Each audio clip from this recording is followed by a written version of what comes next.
Part 3. My Shore Adventure. Chapter 13. How My Shore Adventure Began. The appearance of the island when I came on deck next morning was altogether changed. Although the breeze had now utterly ceased, we had made a great deal of way during the night and were now lying becalmed about half a mile to the southeast of the low eastern coast. Gray-colored woods covered a large part of the surface. This even tint was indeed broken up by streaks of yellow sandbreak in the lower lands, and by many tall trees of the pine family, outtopping the others, some singly, some in clumps, but the general coloring was uniform and sad. The hills ran up clear above the vegetation in spires of naked rock. All were strangely shaped, and the spyglass, which was by 300 or 400 feet the tallest on the island, was likewise the strangest in configuration, running up sheer from almost every side and then suddenly cut off at the top like a pedestal to put a statue on. The Hispaniola was rolling scuppers under in the ocean swell. The booms were tearing at the blocks, the rudder was banging to and fro, and the whole ship creaking, groaning, and jumping like a manufactory. I had to cling tight to the backstay, and the world turned giddily before my eyes, for though I was a good enough sailor when there was way on, this standing still and being rolled about like a bottle was a thing I never learned to stand without a qualm or so, above all in the morning, on an empty stomach. Perhaps it was this. Perhaps it was the look of the island with its gray, melancholy woods and wild stone spires, and the surf that we could both see and hear foaming and thundering on the steep beach. At least, though the sun shone bright and hot, and the shore birds were fishing and crying all around us, and you would have thought anyone would have been glad to get to land after being so long at sea, my heart sank, as the saying is, into my boots. And from the first look onward, I hated the very thought of Treasure Island. We had a dreary morning's work before us, for there was no sign of any wind, and the boats had to be got out and manned, and the ship warped 3 or 4 miles round the corner of the island and up the narrow passage to the haven behind Skeleton Island. I volunteered for one of the boats, where I had, of course, no business. The heat was sweltering, and the men grumbled fiercely over their work. Anderson was in command of my boat, and instead of keeping the crew in order, he grumbled as loud as the worst. "Well," he said with an oath, "it's not forever." I thought this was a very bad sign, for up to that day the men had gone briskly and willingly about their business, but the very sight of the island had relaxed the cords of discipline. All the way in, Long John stood by the steersman and conned the ship. He knew the passage like the palm of his hand, and though the man in the chains got everywhere more water than was down in the chart, John never hesitated once. "There's a strong scour with the ebb," he said, "and this here passage has been dug out in a manner of speaking with a spade." We brought up just where the anchor was in the chart, about 1/3 of a mile from each shore, the mainland on one side and Skeleton Island on the other. The bottom was clean sand. The plunge of our anchor sent up clouds of birds wheeling and crying over the woods, but in less than a minute they were down again, and all was more silent. The place was entirely landlocked, buried in the woods, the trees coming right down to the high water mark, the shores mostly flat, and the hilltops standing round in a distance in a sort of amphitheater, one here, one there. 2 little rivers, or rather 2 swamps, emptied out into this pond, as you might call it, and the foliage around that part of the shore had a kind of poisonous brightness. From the ship we could see nothing of the house or stockade, for they were quite buried among trees. And if it had not been for the chart on the companion, we might have been the first that had ever anchored there since the island arose out of the seas. There was not a breath of air moving, nor a sound but that of the surf booming half a mile away along the beaches and against the rocks outside. A peculiar stagnant smell hung over the anchorage, a smell of sodden leaves and rotting tree trunks. I observed the doctor sniffing and sniffing, like someone tasting a bad egg. "I don't know about treasure," he said, "but I'll stake my wig there's fever here." If the conduct of the men had been alarming in the boat, it became truly threatening when they had come aboard. They lay about the deck growling together in talk. The slightest order was received with a black look and grudgingly and carelessly obeyed. Even the honest hands must have caught the infection, for there was not one man aboard to mend another. Mutiny, it was plain, hung over us like a thundercloud. And it was not only we of the cabin party who perceived the danger. Long John was hard at work going from group to group, spending himself in good advice, and as for example, no man could have shown a better. He fairly outstripped himself in willingness and civility. He was all smiles to everyone. If an order were given, John would be on his crutch in an instant, with the cheeriest "Aye, aye, sir" in the world, and when there was nothing else to do, he kept up one song after another, as if to conceal the discontent of the rest. Of all the gloomy features of that gloomy afternoon, this obvious anxiety on the part of Long John appeared the worst. We held a council in the cabin. "Sir," said the captain, "if I risk another order, the whole ship'll come about our ears by the run. You see, sir, here it is. I get a rough answer, do I not? Well, if I speak back, Pikes will be going in 2 shakes. If I don't, Silver will see there's something under that, and the game's up. Now, we've only one man to rely on." "And who is that?" asked the squire. "Silver, sir," returned the captain. "He's as anxious as you and I to smother things up. This is a tiff, he'd soon talk 'em out of it if he had the chance, and what I propose to do is to give him the chance. Let's allow the men an afternoon ashore. If they all go, why, we'll fight the ship. If they none of them go, well, then, we hold the cabin, and God defend the right. If some go, you mark my words, sir, Silver'll bring them aboard again as mild as lambs." It was so decided. Loaded pistols were served out to all the sure men. Hunter, Joyce, and Redruth were taken into our confidence and received the news with less surprise and a better spirit than we had looked for. And then the captain went on deck and addressed the crew. "My lads," said he, "we've had a hot day and are all tired and out of sorts. A turn ashore'll hurt nobody. The boats are still in the water. You can take the gigs, and as many as please may go offshore for the afternoon. I'll fire a gun at half an hour before sundown." I believe the silly fellows must have thought they would break their shins over treasure as soon as they were landed, for they all came out of their sulks in a moment and gave a cheer that started the echo in a faraway hill and sent the birds once more flying and squalling around the anchorage. The captain was too bright to be in the way. He whipped out of sight in a moment, leaving Silver to arrange the party, and I fancy it was as well he did so. Had he been on deck, he could no longer so much have pretended not to understand the situation. It was as plain as day. Silver was the captain, and a mighty rebellious crew he had of it. The honest hands, and I was soon to see it proved that there were such on board, must have been very stupid fellows.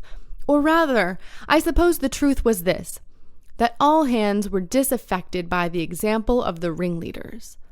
Only some more, some less, and a few, being good fellows in the main, could neither be led nor driven any further. It is one thing to be idle and sulk, and quite another to take a ship and murder a number of innocent men. At last, however, the party was made up. 6 fellows were to stay on board, and the remaining 13, including Silver, began to embark. Then it was that there came into my head the first of the mad notions that contributed so much to save our lives. If 6 men were left by Silver, it was plain our party could not take and fight the ship, and since only 6 were left, it was equally plain that the cabin party had no present need of my assistance. It occurred to me at once to go ashore. In a jiffy, I had slipped over the side and curled up in the foresheets of the nearest boat, and almost at the same moment she shoved off. No one took notice of me, only the bow oar saying, "Is that you, Jim? Keep your head down." But Silver from the other boat looked sharply over and called out to know if that were me, and from that moment I began to regret what I had done. The crews raced for the beach, but the boat I was in, having some start, and being at once the lighter and the better manned, shot far ahead of her consort, and the bow had struck among the shore-side trees, and I had caught a branch and swung myself out and had plunged into the nearest thicket, while Silver and the rest were still 100 yards behind. "Jim! Jim!" I heard him shouting, but you may suppose I paid no heed. Jumping, ducking, and breaking through, I ran straight before my nose till I could run no longer. Chapter 14. The First Blow. I was so pleased at having given the slip to Long John that I began to enjoy myself and look around me with some interest on the strange land that I was in. I had crossed a marshy tract full of willows, bulrushes, and odd, outlandish, swampy trees, and I had now come out upon the skirts of an open piece of undulating, sandy country, about a mile long, dotted with a few pines and a great number of contorted trees, not unlike the oak in growth, but pale in the foliage like willows. On the far side of the ocean stood one of the hills, with two quaint, craggy peaks shining vividly in the sun. I now felt, for the first time, the joy of exploration. The isle was uninhabited, my shipmates I had left behind, and nothing lived in front of me but dumb brutes and fowls. I turned hither and thither among the trees. Here and there were flowering plants unknown to me. Here and there I saw snakes, and one raised his head from a ledge of a rock and hissed at me with a noise not unlike the spinning of a top. Little did I suppose that he was a deadly enemy, and that the noise was the famous rattle. Then I came to a long thicket of these oak-like trees, live or evergreen, oaks I heard afterwards they should be called, which grew low along the sand like brambles, the boughs curiously twisted, the foliage compact like thatch. The thicket stretched down from the top of one of the sandy knolls, spreading and growing taller as it went, until it reached the margin of the broad, reedy fen, through which the nearest of the little rivers soaked its way into the anchorage. The marsh was steaming in the strong sun, and the outline of the spyglass trembled through the haze. All at once there began to go a sort of bustle among the bulrushes. A wild duck flew up with a quack, another followed, and soon over the whole surface of the marsh a great cloud of birds hung screaming and circling in the air. I judged at once that some of my shipmates must be drawing near along the borders of the fen. Nor was I deceived, for soon I heard the very distant and low tones of a human voice, which, as I continued to give ear, grew steadily louder and nearer. This put me in a great fear, and I crawled under cover of the nearest live oak and squatted there, hearkening, as silent as a mouse. Another voice answered, and then the first voice, which I now recognized to be Silver's, once more took up the story and ran for a long while in a stream, only now and again interrupted by the other. By the sound they must have been talking earnestly and almost fiercely, but no distant word came to my hearing.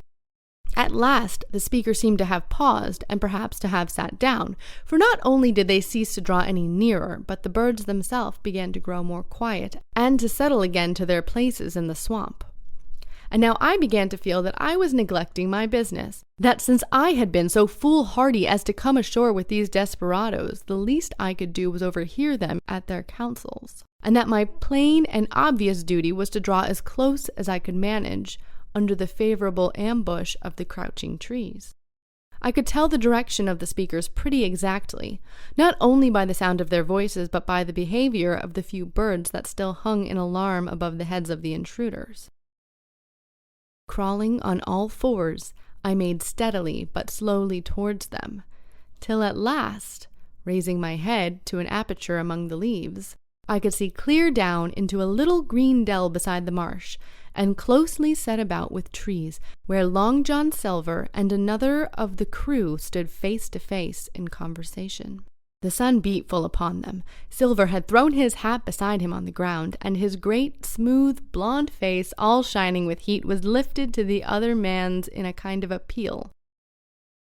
"Mate," he was saying, "it's because I thinks the gold dust of you. Gold dust! And you may lay to that. If I hadn't took you in like pitch, do you think I'd have been here a warning of you? All's up. You can't make nor mend. It's to save your neck that I'm a-speaking. And if the wild uns knew it where I'd be, Tom, now tell me, where'd I be?" "Silver," said the other man, and I observed he was not only red in the face, but spoke as hoarse as a crow, and his voice shook too like a taut rope. "Silver," says he, "you're old and you're honest, or has the name for it, and you've money too, which lots of poor sailors hasn't, and you're brave, or I mistook. And will you tell me you'll let yourself be led away with that kind of mess of swabs? Not you. As sure as God sees me, I'd sooner lose my hand if I turn agin my duty."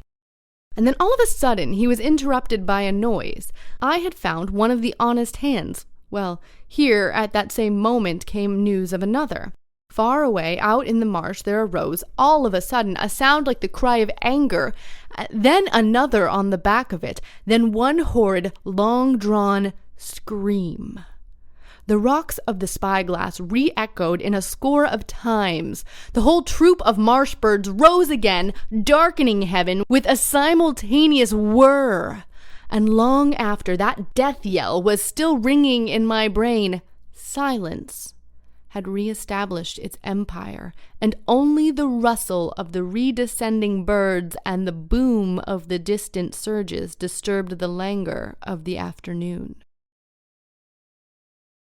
Tom had leaped at the sound, like a horse at the spur, but Silver had not winked an eye. He stood where he was, resting lightly on his crutch, watching his companion like a snake about to spring. "John," said the sailor, stretching out his hand. "Hands off!" cried Silver, leaping back a yard, as it seemed to me with the speed and security of a trained gymnast. "Hands off if you like, John Silver," said the other. "It's a black conscience that can make you feared of me, but in heaven's name tell me, what was that?"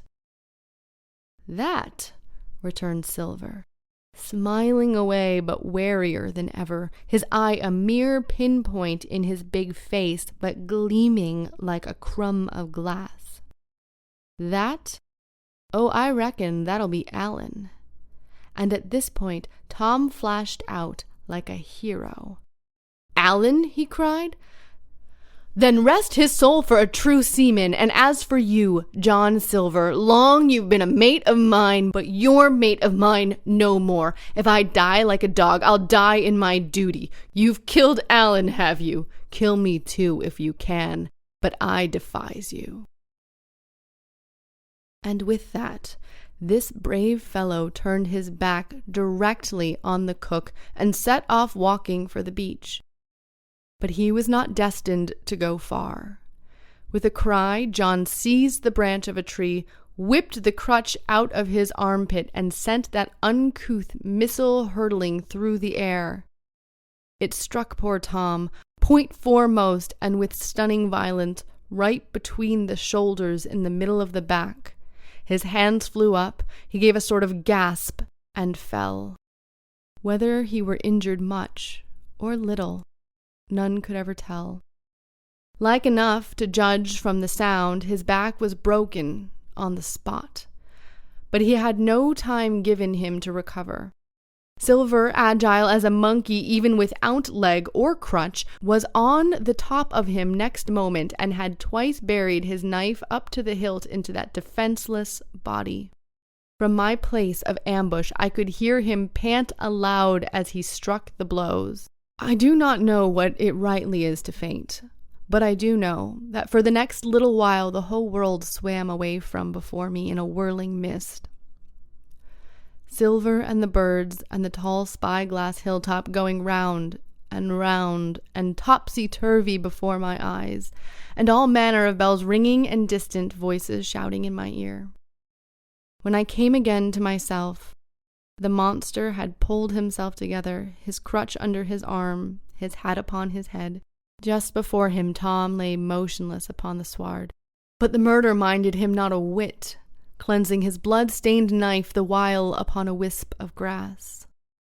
Everything else was unchanged, the sun still shining mercilessly on the steaming marsh and the tall pinnacle of the mountain, and I could scarce persuade myself that a murder had been actually done and a human life cruelly cut a moment since before my eyes.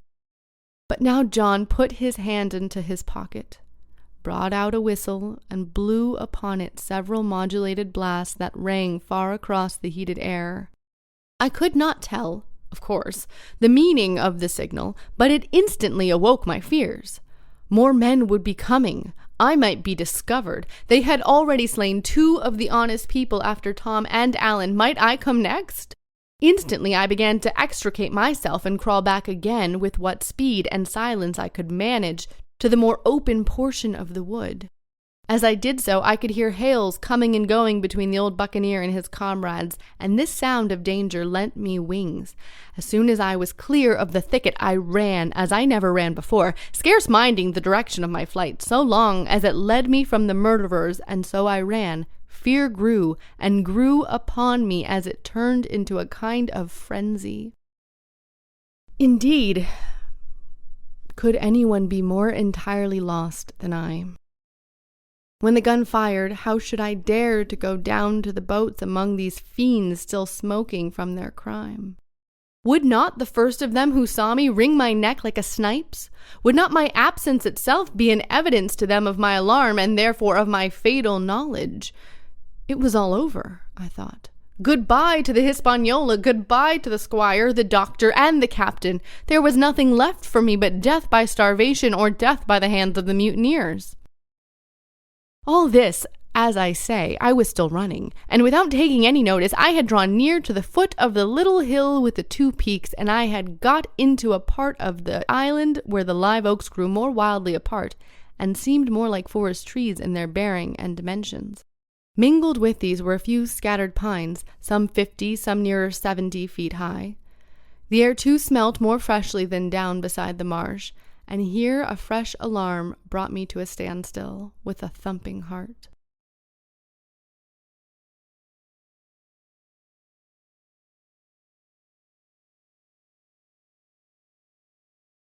Chapter 15. The Man of the Island. From the side of the hill, which was here steep and stony, a sprout of gravel was dislodged and fell rattling and bounding through the trees. My eyes turned instinctively in that direction, and I saw a figure leap with great rapidity behind the trunk of a pine. What it was, whether bear or man or monkey, I could in no wise tell. It seemed dark and shaggy.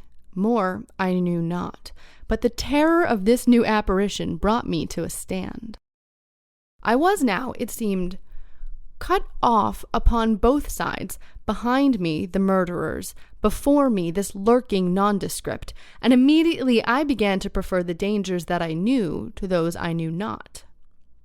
Silver himself appeared less terrible in contrast with this creature of the woods, and I turned on my heel and, looking sharply behind me over my shoulder, began to retrace my steps in the direction of the boats. Instantly the figure reappeared, and making a wide circuit, began to head me off. I was tired, at any rate, but had I been as fresh as when I rose, I could see it was in vain for me to contend in speed with such an adversary.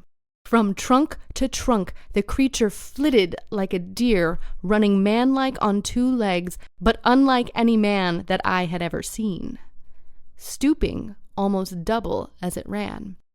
Yet a man it was. I could no longer be in doubt about that. I began to recall what I had heard of cannibals. I was within an ace of calling for help, but the mere fact that he was a man, however wild, had somewhat reassured me, and my fear of Silver began to revive in proportion. I stood still, therefore, and cast about for some method of escape. And as I was so thinking, the recollection of my pistol flashed into my mind. As soon as I remembered I was not defenseless, courage glowed again in my heart, and I set my face resolutely for this man of the island and walked briskly towards him. He was concealed by this time behind another tree trunk, but he must have been watching me closely, for as soon as I began to move in his direction, he reappeared and took a step to meet me. Then he hesitated, drew back, came forward again, and at last, to my wonder and confusion, threw himself on his knees and held out his clasped hands in supplication. At that, I once more stopped. "Who are you?" I asked. "Ben Gunn," he answered, and his voice sounded hoarse and awkward like a rusty lock. "I'm poor Ben Gunn, I am, and I haven't spoke with a Christian these 3 years." I could now see that he was a white man like myself, and that his features were even pleasing. His skin, wherever it was exposed, was burnt by the sun. Even his lips were black, and his fair eyes looked quite startling in so dark a face. Of all the beggar men that I had seen or fancied, he was the chief for raggedness. He was clothed with tatters of old ship's canvas and old sea cloth, and this extraordinary patchwork was all held together by a system of the most various and incongruous fastenings. Brass buttons, bits of stick, and loops of terry gaskin. About his waist he wore an old brass-buckled leather belt, which was the one thing solid in his whole accoutrement. 3 years, I cried. "Were you shipwrecked?" "Nay, mate," said he, "marooned." I had heard the word, and I knew it stood for a horrible kind of punishment common enough among the buccaneers, in which the offender is put ashore with little powder and shot, and left behind on some desolate and distant island. "Marooned 3 years agone," he continued, "and lived on goats since then, and berries and oysters. Wherever a man is, says I, a man can do for himself. But, mate, my heart is sore for Christian diet. You mightn't happen to have a piece of cheese about you now, no? Well, many's the long night, and I've dreamed of cheese, toasted, mostly, and woke up again, and here I were." "If ever I can get aboard again," said I, "you shall have cheese by the stone." All this time he had been feeling the stuff of my jacket, smoothing my hands, looking at my boots, and generally in the intervals of his speech showing a childlike pleasure in the presence of a fellow creature. But at my last words he perked up into a kind of startled shyness. "If ever you can get aboard again, says you," he repeated. "Why? Now, who's to hinder you?" "Not you, I know," was my reply. "And right you was," he cried. "Now, what do you call yourself, mate?" "Jim," I told him. "Jim, says he, quite pleased apparently. "Well now, Jim, I've lived that rough as you'd be ashamed to hear of. Now, for instance, you wouldn't think I had a pious mother to look at me?" he asked. "Why, no, not in particular," I answered. Well," said he, "but I had. Remarkable pious, and I was a civil, pious boy, and I could rattle off my catechism that fast, and you couldn't tell one word from another. And here's what it come to, Jim. And it begun with chuck farthin on the blessed gravestones. That's what it begun with, but it went further than that, and so my mother told me, and predicted the whole, she did, that pious woman. But it were Providence that put me here. I've thought it all out in this here lonely island, and I'm back on piety. You don't catch me tasting rum so much, but just a thimbleful for luck. Of course, the first chance I have. I'm bound I'll be good, and I see the way too, and Jim," looking all around him and lowering his voice to a whisper, "I'm rich." I now felt sure that the poor fellow had gone crazy in his solitude, and I suppose I must have shown the feeling in my face, for he repeated the statement hotly. "Rich, I say. And I tell you what, I'll make a man of you, Jim. Ah, Jim, you'll bless your stars, you will. You was the first that found me." And at this, there came suddenly a lowering shadow over his face, and he tightened his grasp upon my hand and raised a forefinger threateningly before my eyes. "Now, Jim, you tell me true, that ain't Flint's ship?" he asked. At this I had a happy inspiration. I began to believe that I had found an ally, and I answered him at once. It's not Flint's ship, and Flint is dead, but I'll tell you true, as you ask me, there are some of Flint's hands aboard. Worse luck for the rest of us. Not a man with one leg, he gasped. Silver, I asked. Aye, Silver, says he. That were his name. He's the cook and the ringleader, too. He was still holding me by the wrist, and at that he gave it quite a wring. If you was sent by Long John, he said, I'm as good as pork, and I know it, but where was you, do you suppose? I had made my mind up in a moment, and by the way of answer told him the whole story of our voyage and the predicament in which we found ourselves. He heard me with the keenest interest, and when I had done, he patted me on the head. You're a good lad, Jim, he said, and you're in a clove hitch, ain't you? Well, you just put your trust in Ben Gunn. Ben Gunn's the man to do it. Would you think it likely now that your squire would prove a liberal-minded one in the case of help, him being in a clove hitch, as you remark? And I told him the squire was the most liberal of all men.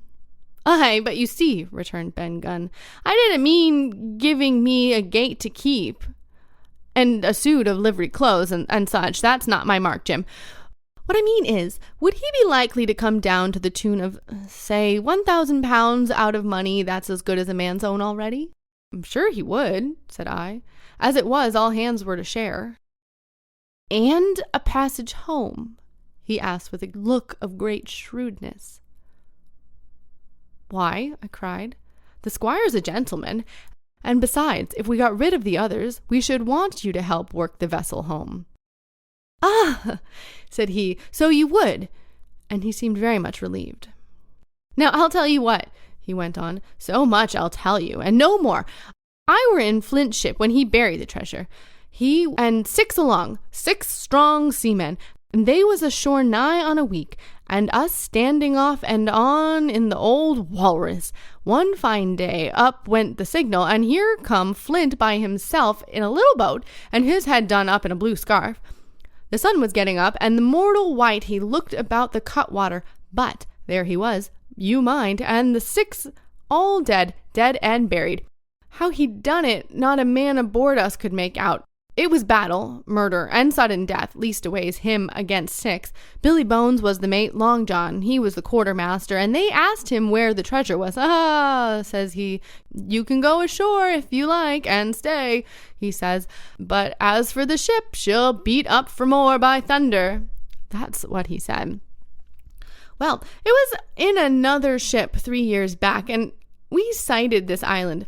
Boys, said I, here's Flint's treasure. Let's land and find it. The captain was so displeased at that, but my messmates were all of a mind and landed. 12 days they looked for it, and every day they had the worst word for me until one fine morning all hands went aboard. As for you, Benjamin Gunn, says they, here's a musket, they says, and a spade and pickaxe. You can stay here and find Flint's money for yourself, they says. Well, Jim, 3 years I've been here, and not a bite of Christian diet from that day to this. But now, you look here. Look at me. Do I look like a man before the mast? No, says you. Nor I weren't, neither, I says. And with that he winked and pinched me hard. Just you mention them the words to your squire, Jim, he went on. Nor he weren't neither, that's the words. 3 years he were a man of this island, light and dark, fair and rain, and sometimes he would maybe think upon a prayer, says you, and sometimes he would maybe think of his old mother, so be as she's alive, you'll say. But the most part of Gunn's time, this is what you'll say, the most part of his time was took upon another matter, and then you'll give him a nip, like I do. And he pinched me again in the most confidential manner. Then, he continued, then you'll up and you'll say this, Gunn is a good man, you'll say, and he puts a precious sight more confidence, a precious sight, mind that, in a gentleman born than in these gentlemen of fortune, having been one himself. Well, I said, I don't understand one word that you've been saying, but that's neither here nor there, for how am I to get on board?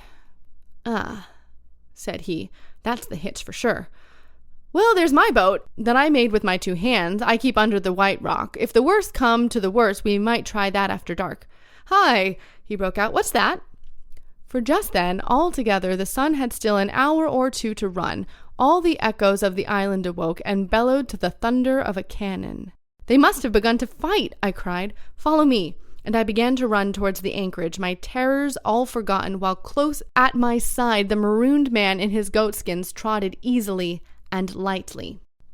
"Left, left," says he. "Keep your left hand, mate Jim, under the trees with you. There's where I killed my first goat. They don't come down here now. They're all mast-headed on them mountings for the fear of Benjamin gun. Ah, and there's the Settemary." Cemetery, he must have meant. "You see the mounds that come here and prayed nows and then. When I thought maybe a Sunday would be about due, it weren't quite a chapel, but it seemed more solemn-like. And then, says you, Ben Gunn was short-handed, no chaplain, nor so much as a Bible and a flag, you says." So he kept talking as I ran, neither expecting nor receiving any answer. The cannon shot was followed after a considerable interval by a volley of small arms. Another pause, and then, not a quarter of a mile in front of me, I beheld the Union Jack flutter in the air above a wood.